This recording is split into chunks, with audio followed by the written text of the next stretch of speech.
से आइल हम गइले बानी पगलाइल भौजी बहिन तोहर जब से आइल हम गइले बानी पगलाइल रहे पगली के भेस तू कराई दना सेट रहे पगली के भेस तू कराई दना सेट काहे कर तारू मानानु हो सपना में आके चली जालानु हो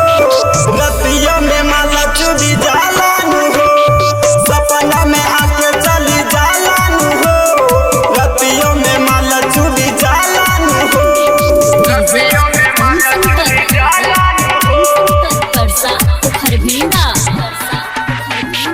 सपना में आके चली जालानु हो रतिया में माला चुदी जालानु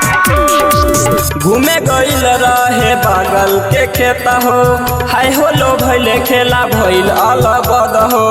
छन में सोजा से गइल बहट हो भौजी ये बतिया कहिले हम सच हो भौजी ये बतिया कहिले हम सच हो घूमे गइल रहे बगल के खेत हो हाय हो लो भइले खेला भइल अलबद हो छन में सोझा से गइल बहट हो भौजी ये बतिया कहिले हम सच हो भौजी करो नाही माना तू बाड़ो एक जना ना भौजी करो नाही माना तू बाड़ो एक जना ना सपनों में आ जालानु हो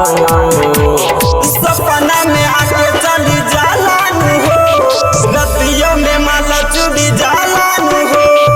सपना में आके चली जालानु हो रतिया में माला चुदी जालानु हो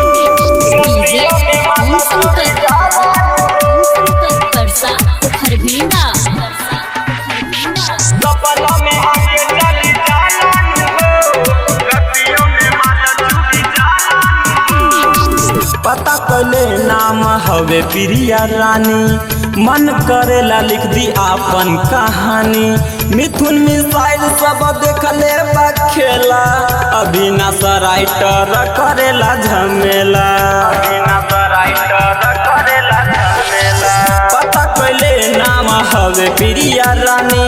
मन करेला लिख दी आपन कहानी मिथुन मिसाइल सब देखले बा खेला अविनाश राइटर करेला झमेला